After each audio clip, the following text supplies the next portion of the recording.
Bien, muy buenas tardes, jóvenes estudiantes. Vamos a dar inicio al curso de Derecho Penal General.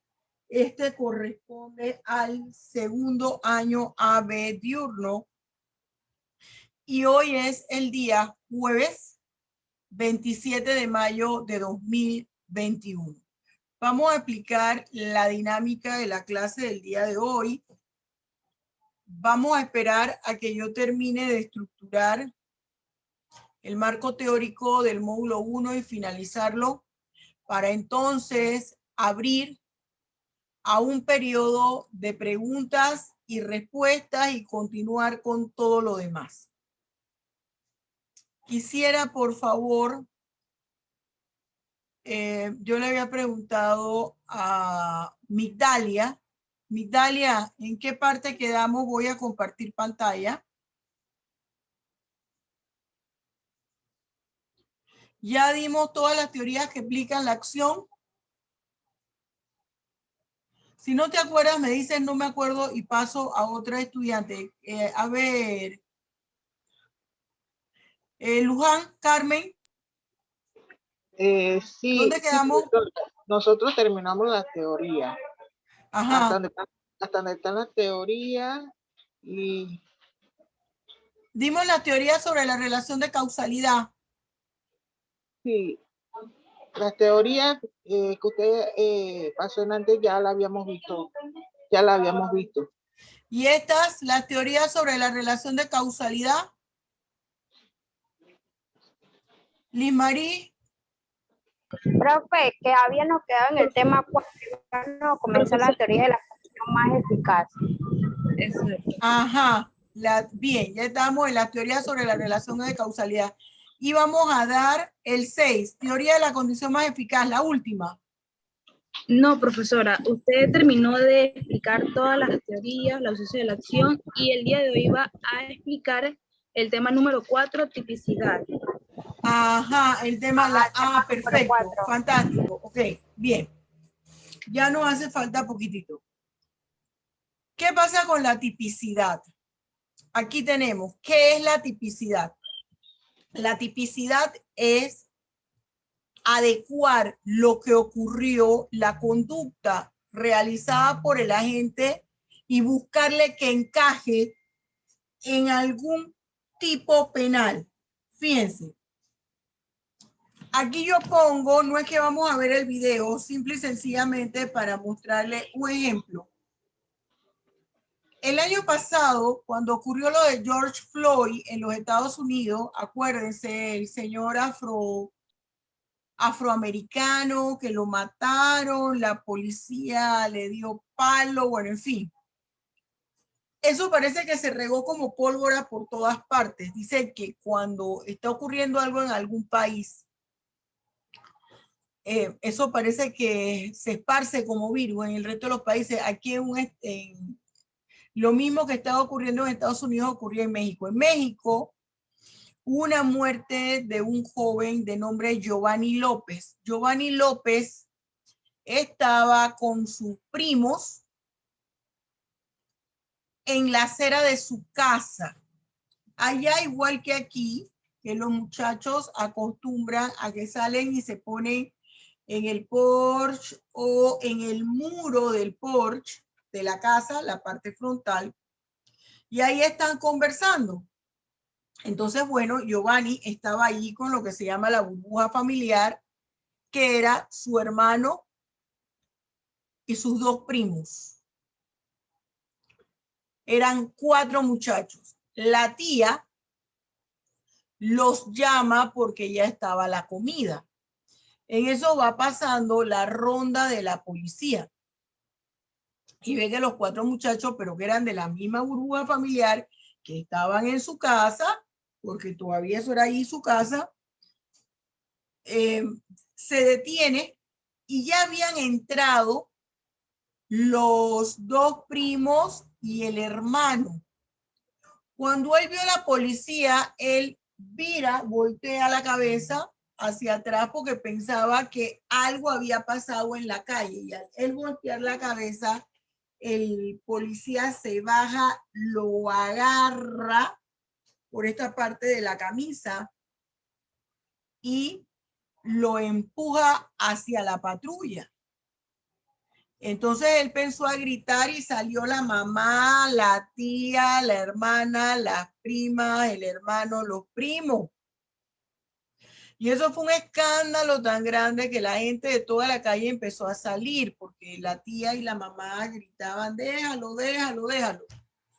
Le dieron una de palo al pobre muchacho que lo mataron. Ya cuando él llegó, después dijo el informe de necropsia, cuando ese muchacho llegó a la policía, ya él iba muerto. Bien, eso que yo les acabo de narrar es lo que aconteció. Esos sucesos yo tengo que tratar de buscar el código, por eso le puse aquí una flecha roja y el código penal. Artículo por artículo del libro segundo para ver en qué tipo penal se encuentra consagrado específicamente esa conducta para saber si es una figura delictiva. Eso es la adecuación. Eso es la tipicidad. El juez trata de encontrar, el fiscal trata de encontrar si hay algún tipo penal en que se pueda encajar lo que ocurrió. Yo siempre le digo a los alumnos, esto es como los rompecabezas que le ponen a los niños en preescolar. En preescolar ponen unos rompecabezas que todos ustedes lo tuvieron que hacer, que vienen o en una tabla de madera o en una tabla de cartón. Se voltea la tabla, caen las piezas y cuando usted ve la tabla de cartón o de madera, usted ve las siluetas de la figura de cada pieza del rompecabezas. Entonces el niño viene y toma la pieza, la ve según la figura y trata de buscarle un acomodo en la tabla de madera según la figura. Eso es la tipicidad. La pieza es lo que ocurrió. Y el donde embone la pieza es la tipicidad, es decir, donde embona la pieza es el tipo penal. ¿Cuál es la función de la tipicidad? Es preservar, es lograr que verdaderamente se lleve a cabo, por eso es que yo le pongo la materialización del principio de legalidad y de seguridad jurídica. El principio de legalidad, ¿por qué? Porque esto ayuda, la tipicidad permite en que a una persona no se le esté juzgando por cosas que no son consideradas como delito al momento en que él lo llevó a cabo, en que lo realizó. Y seguridad jurídica porque eso te da tranquilidad de que nadie puede iniciar ningún tipo de acción en tu contra. ¿Cuáles son los elementos de la tipicidad? Para yo poder advertir los elementos de la tipicidad, la tengo que clasificar. Y se clasifica en tipicidad subjetiva y en tipicidad objetiva. ¿Y dónde están los elementos de la tipicidad? En el tipo penal. ¿Dónde yo ubico la tipicidad o de dónde forma parte de la tipicidad? Del tipo penal. Entonces, dependiendo de si estamos ante la presencia de tipicidad subjetiva o de tipicidad objetiva, asimismo yo puedo identificar los elementos. Y los elementos son los siguientes. En la tipicidad objetiva, verbo tipo o conducta ilícita, sujetos, entendiendo ahí el sujeto activo y el sujeto pasivo, el objeto, que es el bien jurídico tutelado, el objeto no es el bien jurídico tutelado, es el objeto del suceso, hecho o cosa sobre la cual recae la acción. Ahí yo también puedo hablar de un objeto material y de un objeto jurídico, es decir, un bien jurídico y el objeto material. La tipicidad subjetiva, que es el dolo y la culpa. ¿Qué es la tipicidad subjetiva? La intención con la cual actuó el sujeto activo al momento de cometer el hecho punible.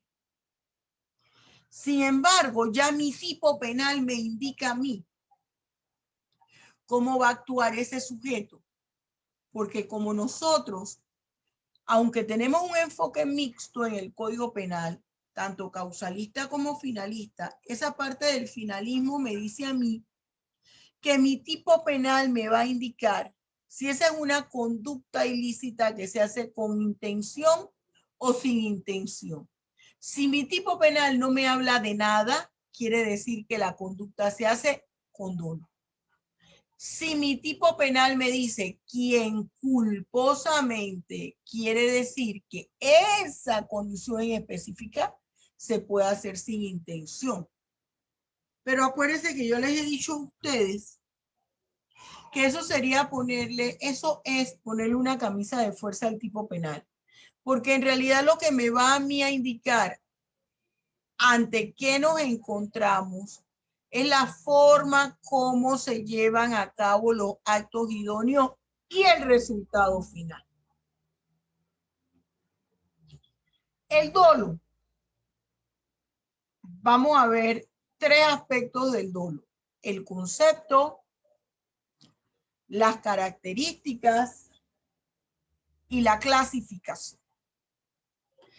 En las características, nosotros tenemos que el dolo no es más que la intención por parte del agente o sujeto activo de realizar la conducta ilícita. Ese es el dolo. De manera tal que en el dolo se advierten dos momentos o dos elementos: el deseo y la voluntad. Yo deseé cometer el acto y lo realicé. Esa es mi voluntad. Deseé realizar el acto, pero no lo llevé a cabo, no hay dolo.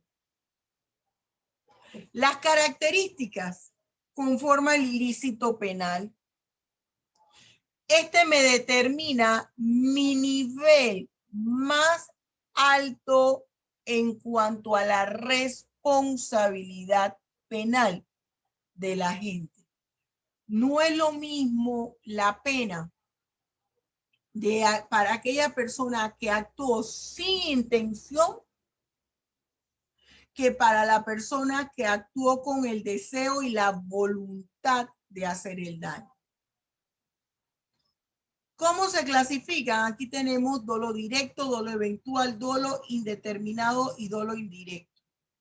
Nosotros en Panamá solo nos manejamos con estos dos dolos: dolo directo y dolo eventual, porque se entiende que el indirecto y el indeterminado es una forma del eventual. ¿Qué pasa con el dolo directo? Simple y sencillamente, la persona deseó la acción, tuvo la voluntad para ejecutarla. La persona que mató, quiso matar a Juana Peña, tomó un arma de fuego, le disparó. Dolo directo. Dolo eventual, la persona que en realidad no perseguía, no tenía, esa persona no tenía el deseo de hacer un daño. Actuó por otras razones, mas no con la intención de ocasionar el resultado que produjo. Y yo aquí pongo el ejemplo del sicario. El sicario es un asesino a sueldo. Él es un profesional, ese es su oficio de vida. A él le contratan por matar a una persona. Él no va a matar a la persona porque esa persona le hizo algo o porque él tiene un problema directo con esa persona, no.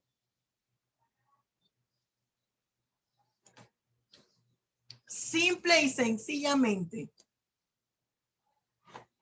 ese asesino se le pagó para matar a esa persona. Punto. Pero él realizó una figura delictiva y él sabía que lo que él iba a realizar le iba a generar consecuencias jurídicas. Por consiguiente, lo mata. Ahí tenemos el dolo eventual. Esa persona que iba, por ejemplo, guiando un vehículo a motor,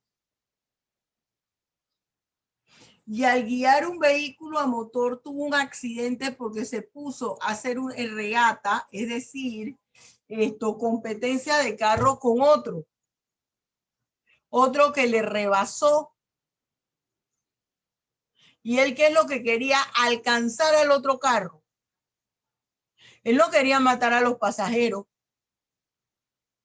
pero va en regata, colisiona con otro vehículo y hay una cantidad de muertos producto de la irresponsabilidad de él.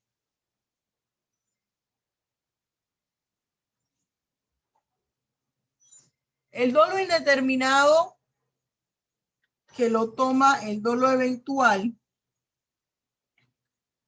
lo tenemos, por ejemplo, cuando la persona quiere privar de la vida a alguien específico, otro se interpone y ese es el que recibe el disparo.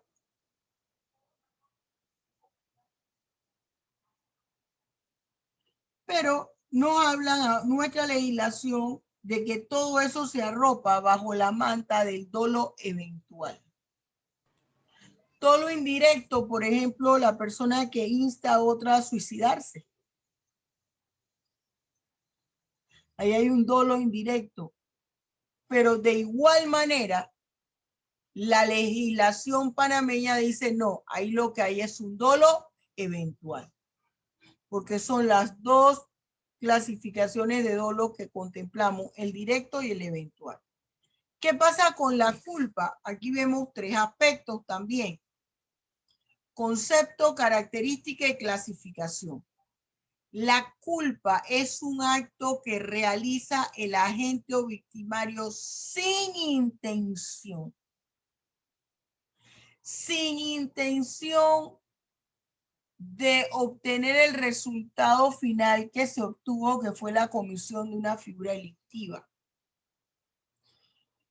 Y ese resultado se obtuvo porque la persona actuó amparada por una negligencia, por imprudencia, por impericia o por inobservancia del deber de cuidado. Es decir, su ausencia de intención fue producto de la negligencia, un conocimiento que él debía tener y no lo puso en práctica. Un médico, cuando no cumple con el requisito, cuando debe preguntarle a su paciente o debe practicarle a su paciente algún tipo de tratamiento previo a la cirugía y él considera que no es necesario y él sabe por el conocimiento que tiene que es indispensable. Negligencia. Imprudencia, no actuó con el previendo el riesgo jurídicamente relevante. Sabía que iba a manejar un vehículo a motor y se emborrachó, no asignó a un conductor y se quedó dormido y tuvo un accidente. Impericia, falta de práctica. Por ejemplo, un médico recién graduado que jamás ha estado en un hospital, en un cuarto de urgencia y mucho menos ha atendido una parturienta. Y ese día lo ponen a que asista a un parto acompañado de una enfermera que está recién graduada y tampoco nunca ha ido a una sala de parto. Y se le muere la paciente y el bebé. Inobservancia del deber de cuidado. Por ejemplo, el médico o la enfermera, para no hablar del médico, siempre la enfermera, que se le manda a que le suministre una determinada cantidad del medicamento al paciente y no lo hace y se queda dormida y el paciente se muere. Inobservancia del deber de cuidado. ¿Cuáles son las características de la culpa? El sujeto actúa sin intención y el delito se ocasiona ya sea por la profesión, arte u oficio que realiza, no tomó las circunstancias que debía tomar en consideración, no tenía la experiencia suficiente para poder llevar a cabo la actividad.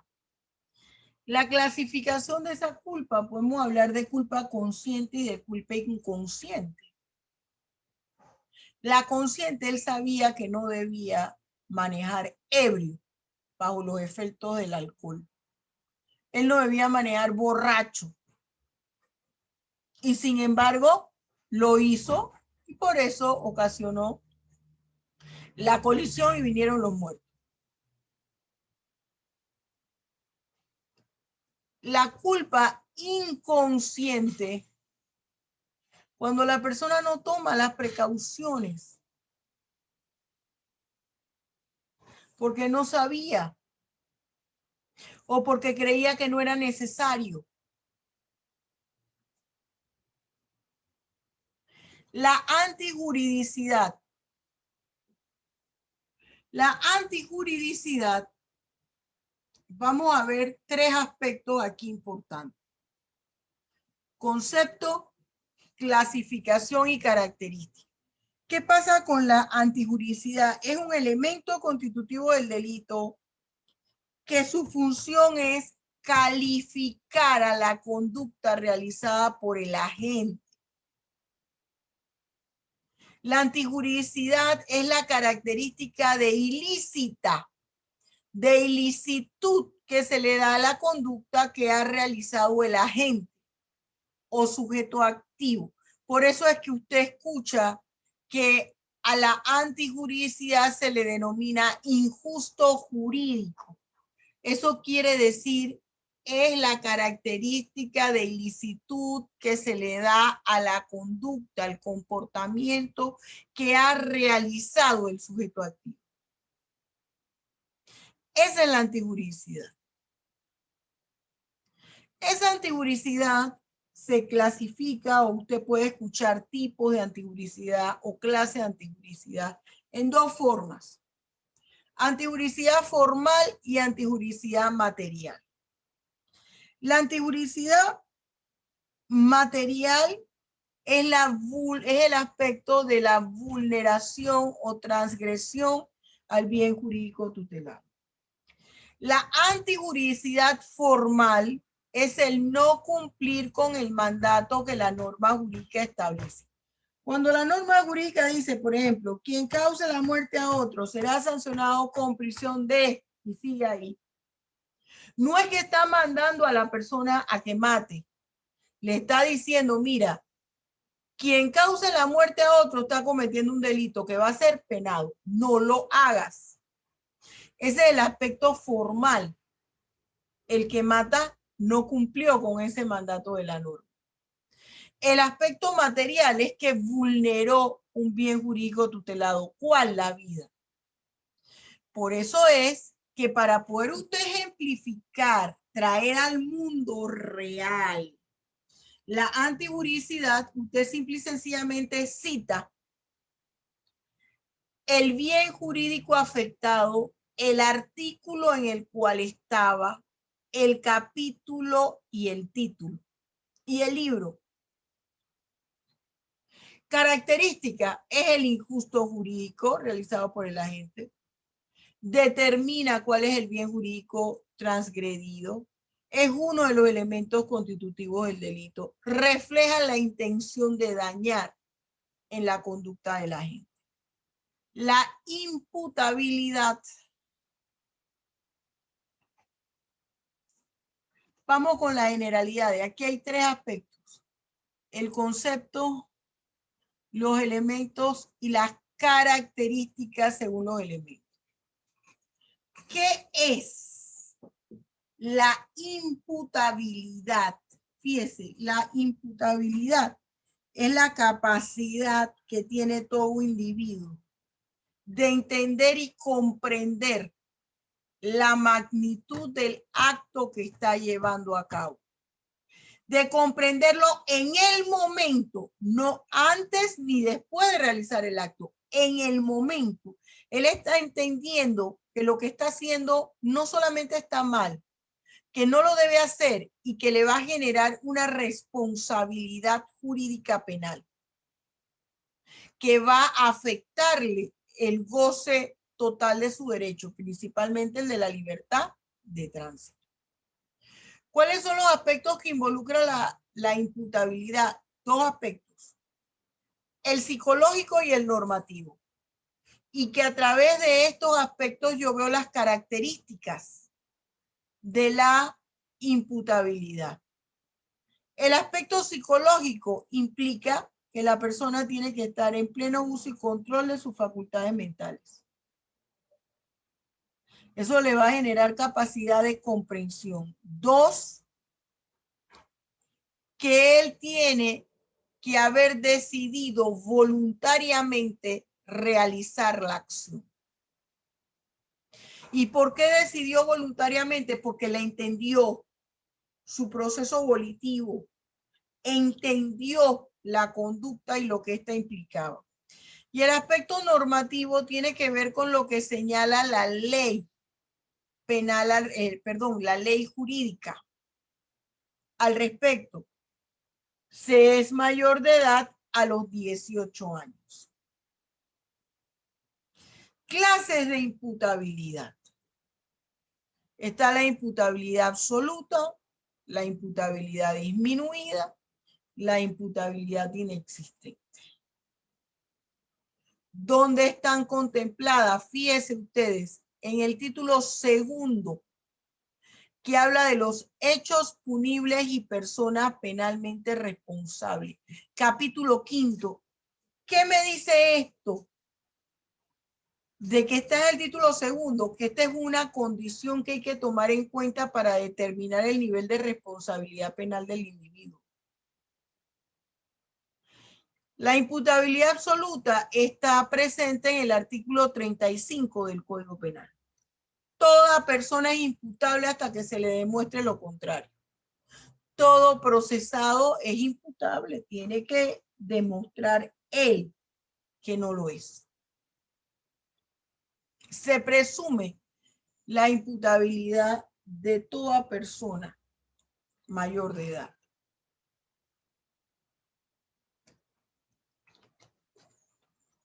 Aquí me habla el artículo 36, la imputabilidad inexistente. La imputabilidad inexistente se puede ver algún tipo de padecimiento mental. La imputabilidad disminuida la tenemos en el artículo 38. Ese artículo 38 me dice que la persona actúa con imputabilidad disminuida quien en el momento de la acción u omisión no posea completa capacidad de comprender el carácter ilícito del hecho. Usted estaba bajo los efectos de un medicamento porque estaba en un tratamiento y eso usted lo tenía como aletargado. Usted ve que hay tipos de medicamentos que le ponen si maneja, vehículos pesados, absténgase de hacerlo porque esto le disminuye su capacidad de comprensión, de estar alerta. Formas en que se determinará el nivel de imputabilidad en personas bajo los efectos del alcohol u otro tipo de droga, el artículo 37. Aquí me dice que es imputable la persona que se induce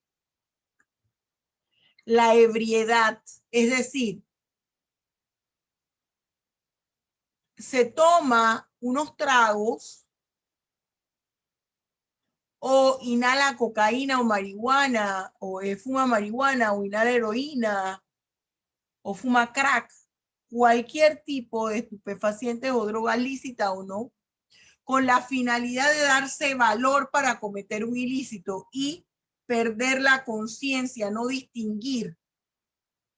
El que se emborracha o se coloca bajo los efectos de una droga con esa finalidad se considera imputable al 100%. Pero si es por causa fortuita, es decir, usted fue a una fiesta, en la fiesta tomó trago y se puso hasta las chanclas, salió como araña fumigada y mezcló el trago con cualquier otra cosa. Y ya dice, bueno, me voy de aquí, me voy para mi casa. Y cuando va al estacionamiento, resulta que toda la gente que estaba en la fiesta empezaron a estacionar un carro delante, otro detrás, y que a medida que iban saliendo iban llamando a la gente. Llaman al dueño del carro que se le estacionó detrás. Y cuando llega ese dueño, usted viene, saca el arma y le dispara. Ahí hay un homicidio culposo, hay imputabilidad disminuida.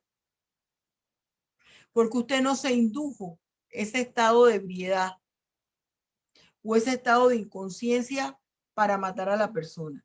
Simple y sencillamente, usted se pasó de trago y producto de que se había pasado de trago, no entendía. Acuérdese los niveles de la persona que toma o que está bajo los efectos de cualquier narcótico o droga. Esto me lo establece el artículo 37. La imputación en el delito. ¿Qué pasa con la imputación? La imputación es un juicio de valor en el cual se determina el nivel de responsabilidad penal de una persona por la comisión de un hecho. Se le está diciendo, aquí hay evidencias suficientes para pensar que usted fue el responsable de la comisión de este hecho punible, para vincularla a la comisión del hecho punible. Esa es la imputación. Y esa imputación, que puede ser objetiva, esa imputación objetiva me dice que la persona desde el inicio de su conducta estaba demarcada la intención de llegar hasta el resultado final y que en ese proceso él estuvo en condición de analizar y de tomar en cuenta el riesgo jurídicamente relevante. La persona sabía que estaba guiando un vehículo a motor y que un vehículo a motor, manejar un carro, no va con el ingerir bebidas alcohólicas. Aparte que eso es contrario al reglamento de tránsito.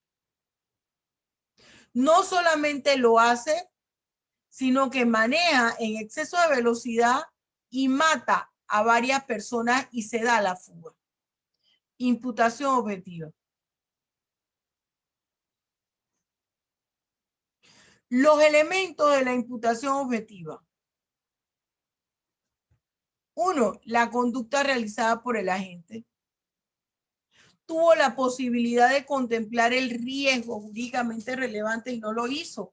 O si lo hizo, no lo tomó en cuenta. Tenía la capacidad de conducirse indeterminadamente ante este riesgo, no ingerir la bebida alcohólica. no abandonar a las personas atropelladas y por abandonarlas se murieron. El vínculo entre la acción y el resultado. La presencia del injusto jurídico, es decir, del elemento de la antijuridicidad y no hubiese ningún aspecto que afectara a la antijuridicidad. Artículo 25 del Código Penal. Imputación subjetiva. La imputación subjetiva es el nexo causal entre la acción y el resultado, los niveles de intención con el cual actuó el sujeto activo. Y aquí yo voy a identificar la voluntad del sujeto activo de realizar la acción y la ausencia de aspectos que induzcan a realizar la acción. Él por mutuo propio la realizó, él. No es que lo amenazaron.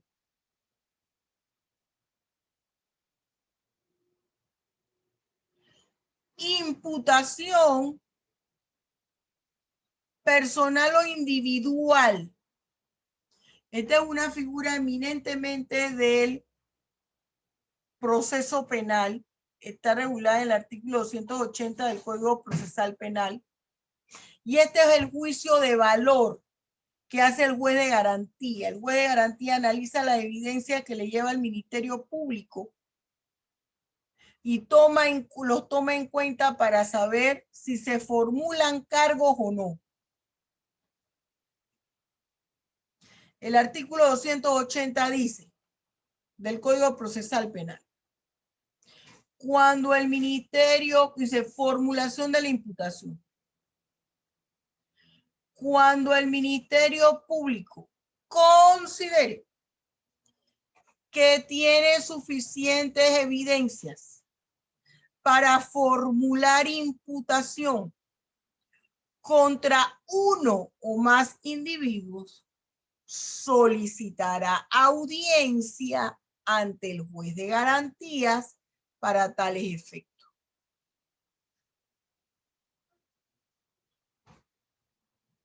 Bien, jóvenes. Con esto nosotros hemos concluido el módulo 3. Ahora yo quisiera que me dijeran qué preguntas o interrogantes tienen. ¿Qué no ha quedado claro? ¿O todo está tan claro como el agua de los Alpes suizos que para qué pregunto? ¿O tan confuso y turbio como el agua del río Chagres que igual para qué pregunto? Profesora, tengo... Dale, Karen, dale. Dígame.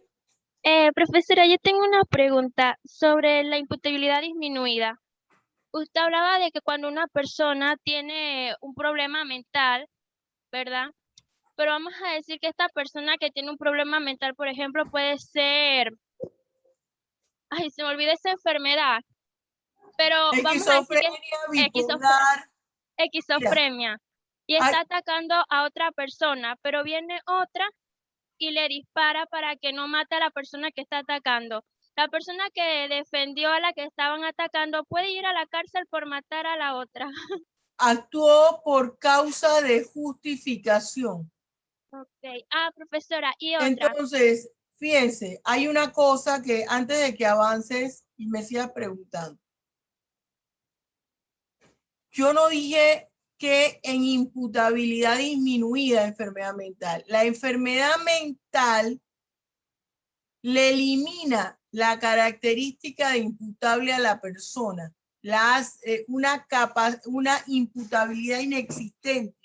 Lo que sucede, y qué bueno que trajiste el tema nuevamente a colación, es que los psiquiatras tienen una postura rara. Yo le explicaba, yo le conversaba al grupo de la clase pasada de ayer, que este tema yo lo he conversado tanto con los diferentes profesores de psiquiatría forense que ha tenido la Facultad de Derecho, yo les decía, ¿cómo es posible que ustedes consideran que una persona que tiene algún padecimiento mental, si está yendo a su cita médica, si se está tomando el medicamento,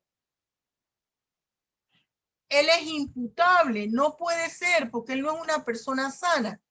Y entonces ellos me contestaban, Julia, es que es funcional y que el médico psiquiatra ve la imputabilidad desde el punto de vista de la funcionabilidad de la persona y que se tiene que atender en el momento que la persona realizó la acción.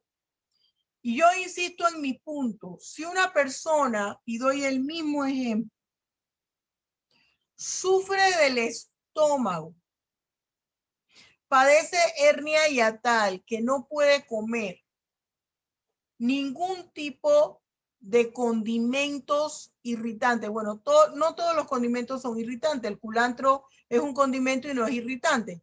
Pero, por ejemplo, estas cosas como comino, los picantes, y es irritante. Y no puede ingerir bebidas alcohólicas.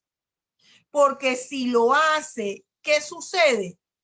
Inmediatamente la hernia de hiato se inflama y la persona puede parar al hospital y se puede hasta morir. Pero resulta que a esa persona le están dando tratamiento médico. Resulta que la persona está tomando el medicamento y está siguiendo su tratamiento. Y aún con el tratamiento, la persona va a una fiesta y en la fiesta vio un ceviche delicioso que había. Y se comió una canastita del ceviche, que son de este tamaño. Las canastitas ustedes las conocen. Y eso fue suficiente para que la persona fuera al cuarto de urgencia. No porque se había intoxicado, no. Porque todo ceviche tiene picante. El ceviche que no tiene picante no lo coma, porque el marisco, el pescado está crudo. Y el picante es lo que el picante junto con el limón es lo que va a cocer ese marisco, ese pescado. Si eso me ocurre con cualquier parte del organismo, ahora imagínense con la cabeza.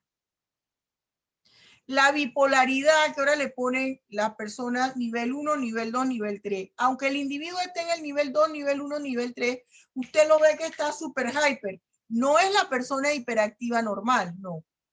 Esa persona llega y no se sienta y está en este punto y sí, ¿cómo está? Y brinca para acá y brinca para allá. En un momento que la tira se le revienta, ¿por qué? Porque alguien viene y lo insulta o le hace un chiste de mal gusto, esa persona puede matar a otro. Por eso es que siento yo que no se debe analizar nada más a la persona en el momento que está realizando la acción, sino antes. En las causas de justificación, puede otra persona y se ampara en la causa de justificación que salga en la defensa de otra persona que está viendo que está atacando. Pero hay algo que quiero que tengan claro. Eso no quiere decir que la persona no esté en riesgo de pisar la cárcel. ¿Por qué? Porque tiene que darse una investigación. Se afectó un bien jurídico de doble titularidad que es la vida, donde dos son los dueños, el Estado y la víctima. Y hay que descartar que no existía un vínculo, un nexo entre la víctima y el victimario. Y que no fue que se estaba defendiendo, sino que había una rencilla vieja. Por eso es que inmediatamente hay que interponer recursos de habeas corpus y hacer una serie de cosas. Y usted va a tener que subir y bajar fiscalías y juzgados y contratarse a un buen abogado. ¿Qué otra pregunta, Karen? Profesora, esto más que nada era para que me corroborara. En la imputación objetiva, usted dijo que era cuando una persona, por decirlo así, el ejemplo que dio, cuando una persona toma, ¿cierto? Que bebe o usa sustancias ilícitas y, por decirlo así, va manejando y causa un accidente, es esa, ¿cierto? Es que no pude No, escribir. no. No confundamos los conceptos con ejemplos.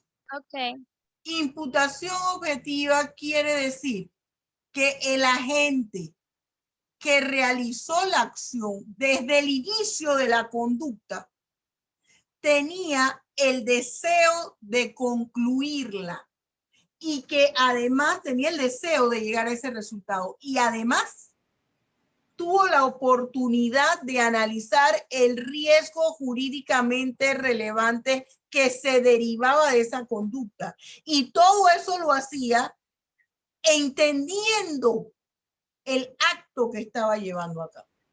El ejemplo que tú estás diciendo, Karen, es el de la imputabilidad disminuida. Que él toma una fiesta sin intención de matar a alguien y por pasarse de tragos sacó un arma y mató a alguien. Pero eso no era su intención. Esa es la que... Si no, exacto, esa ejemplo que estaba diciendo Arieli, ¿qué sucede? Que la persona, cuando está bajo los efectos del alcohol, usted no esté cerca de esa persona, ni su super amigo, ni su super amiga, ni ningún familiar muy querido, el abuelo, el papá, el tío, el primo, el hermano. Cuando está muy borracha la persona, pierde la noción, no distingue. Entonces la persona va a una fiesta, empieza a tomar, imagínese usted que se tomó toda una botella de Buchanan o de Old Par, una botella de whisky, y cuando sale de la fiesta, hay alguien que se le ocurrió estacionarse detrás de él, pensando, todos estamos en la fiesta, cuando él salga me va a llamar y yo saco el carro. Y no fue así. La persona salió tan ebria que no distinguía y lo que hizo fue que se puso brava, tenía una pistola, sacó y lo mató.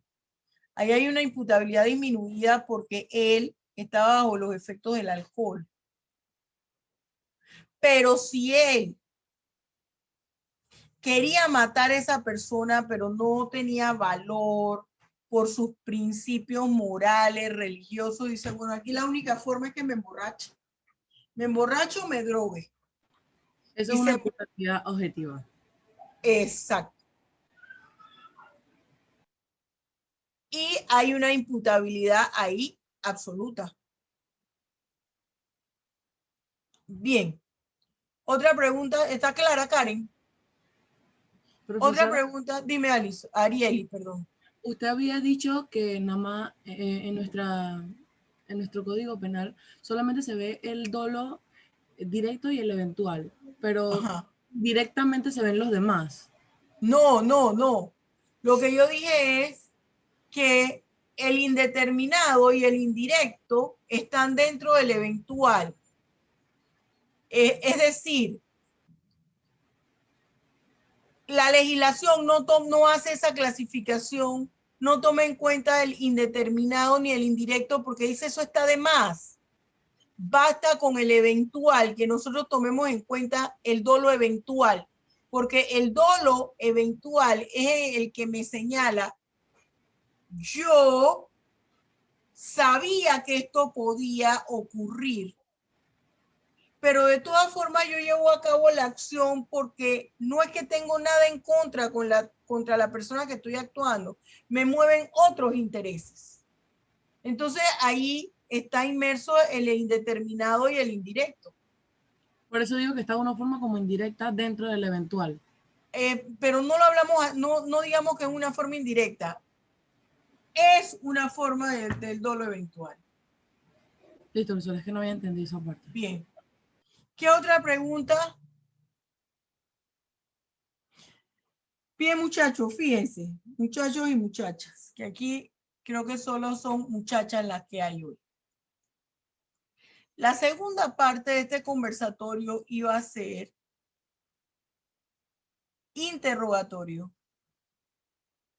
Y vamos a los análisis de problemas que yo voy a partir por analizar uno. Entonces pero hoy quiero dedicarme al interrogatorio. Quiero que me diga la verdad, porque yo voy a estar poniendo ganchos y cruces.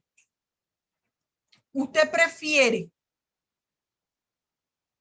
que yo le dé los 40 minutos que faltan de las 2 horas? Esto se acaba a las 2:15. Los 45 minutos. Para que usted estudie, no es para que usted se conecte al Facebook, sino para que usted estudie todo el módulo completo. Y la próxima semana,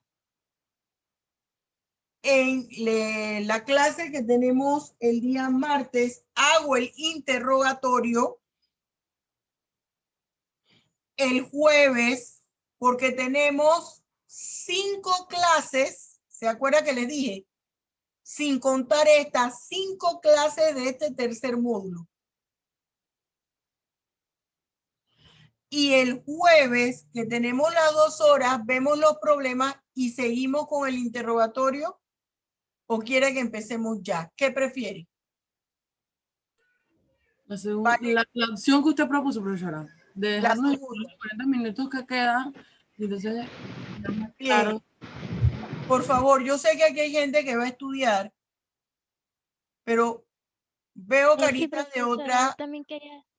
que la cama las está llamando. Voy a tomar esa opción. Dime, Karen, para desconectarnos. Sí, profesora, yo también estoy de acuerdo con la primera opción. Bueno, está Y muy también bien. le quería decir que la vez pasada te dijo que le iba a poner contraseña a su cuenta de la página. Y yo le iba a decir que no, porque yo de verdad sí lo leo. Lo uso bien. bastante cuando tengo una duda. Eso me complace. Eso me complace, muchachos. Está muy bien. Todavía no le he puesto la contraseña. Así que utilícenla. Pienso que pronto ya vamos para la universidad. Espero que no. Yo créanme que les digo esto, pero yo quisiera que este año todavía termináramos en línea, pero yo no soy la que doy las indicaciones. Entonces, jóvenes, repase por favor y profesora, nos vemos. Dime ahí, Arielis. entonces quedaríamos que el martes haría el interrogatorio de los módulos y el jueves El estaría módulo 2 y 3 completo. de los Las, módulos. las 5 clases que nos quedan es interrogatorio del módulo 2 y 3.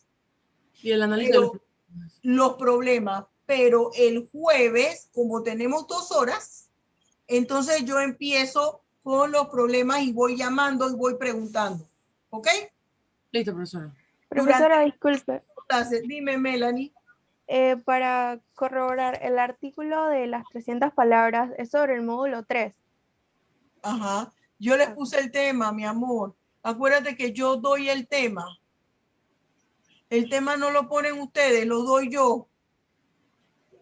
¿Te acuerdas? ¿Y cuál sería el tema, profe? Disculpe la pregunta. Mi amor, ¿tú sabes por qué no te lo voy a decir?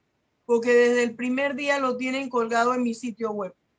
Sí, profe, yo lo vi. Era para corroborar solamente. Bien, entonces los quiero un montón. Dios las bendiga. Las quiero de aquí al infinito y más allá. Hasta luego. Gracias, profesora. Hasta luego, profe.